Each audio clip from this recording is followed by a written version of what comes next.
so, we are going to examine the social aspects of Buddhism. And once again, we have our panel of distinguished speakers, and we have our members from the studio audience. Could I, without wasting any more time, call upon the first question? Yes, Dr. Tan. Good evening, Reverend Sir. May I ask this question, that in what way Buddhism contributes to the welfare of humanity? Thank you. I think we will be benefited in three ways through Buddhism. As long as we live here in this world, the Buddha has given all the necessary instructions and guidance and advices to lead a very peaceful, happy, prosperous, contented life. At the same time, Buddhism also teaches us how to live in this world by fulfilling all our duties and responsibilities and obligations towards our family members, our relatives, our friends, and the country, and the nation, and the government, by leading a respectable, harmless, noble life. On the other hand, when there are certain problems and troubles, how to face them, how to overcome them, how to avoid, through understanding, by realizing the teachings of the Buddha. Not only that, one day, when we are going to depart from this world, Buddhism also advises how to get ready for that. Without fear, without worries, without confusion, how to depart, or say how to say goodbye, as long as we live. After that, Buddhism also teaches this is not the first and the last life. The continuity of the existence again takes place, whether we believe or not, whether we can understand or not, existence takes place. Therefore, Buddhism teaches how to prepare for the next existence. If we are going to exist in this samsara, wheel of existence, then he has taught, saying like this, Punyani paralokasming patittha honti panina. After our death, only our meritorious deeds, what we have done during this lifetime, will support and assist and provide all the requisite necessities for us. Therefore, Buddhism teaches how to prepare for the next life, not to suffer, to lead again a happy, peaceful, prosperous, contented life. Human beings are the only living beings who can do that. Other living beings do not know how to prepare for the next existence. In that respect, we are very fortunate. Especially Buddhism teaches us how to do that. Not only that, Buddhism does not encourage us to suffer life after life, going round and round and round in this samsara, wheel of existence, facing birth and old age and sicknesses and troubles and death and problems and trouble.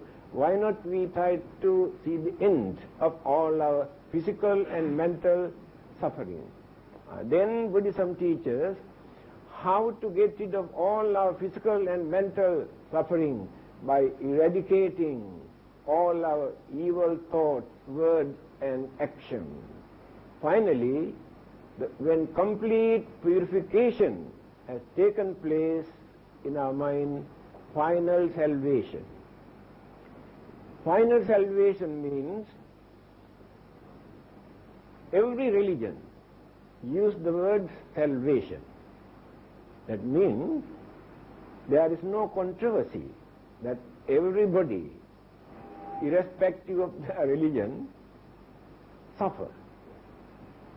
So salvation means freedom from suffering.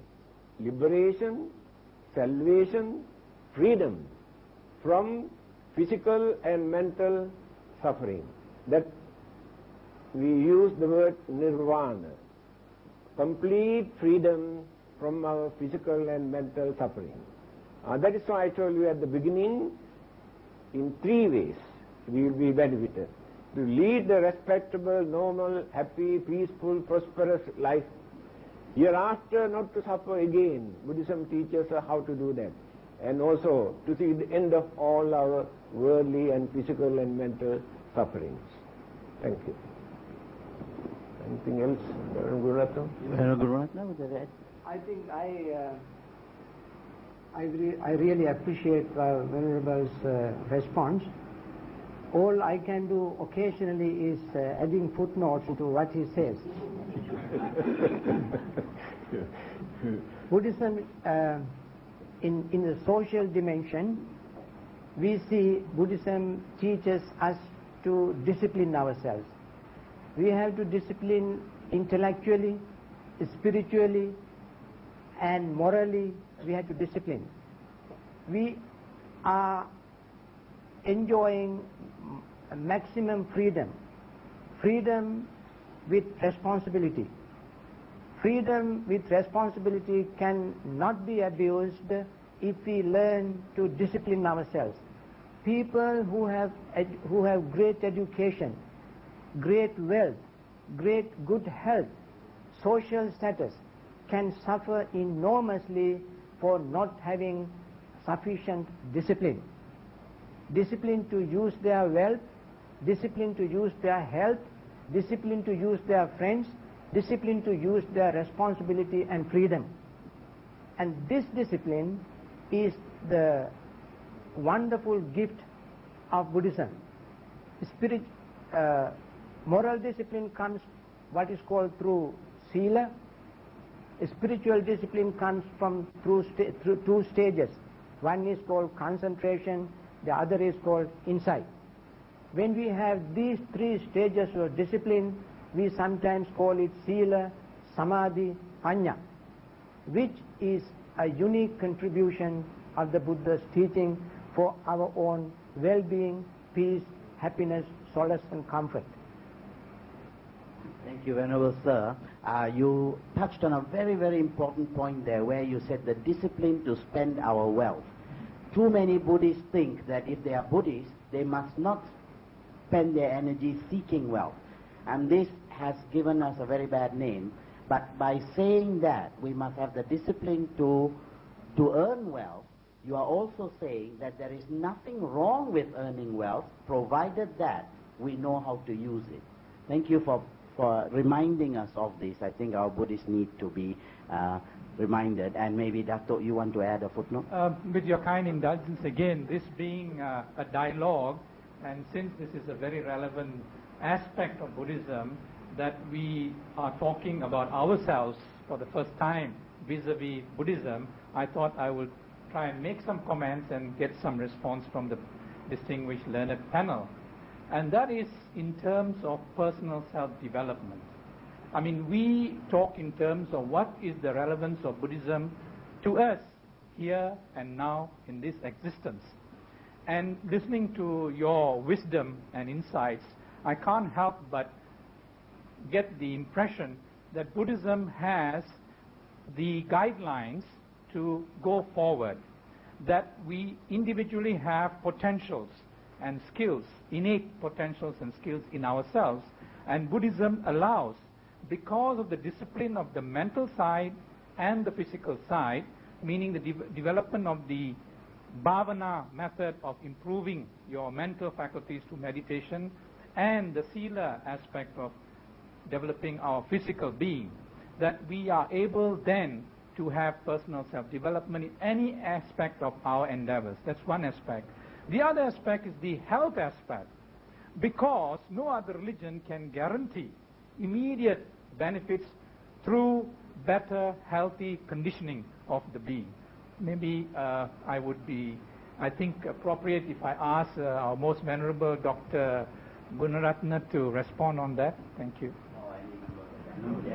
Yes. I think that's very good question. We have to talk about mental health. We have to talk about quality life. Quality life does not come from material things that we have accumulated. Amount of cars, amount of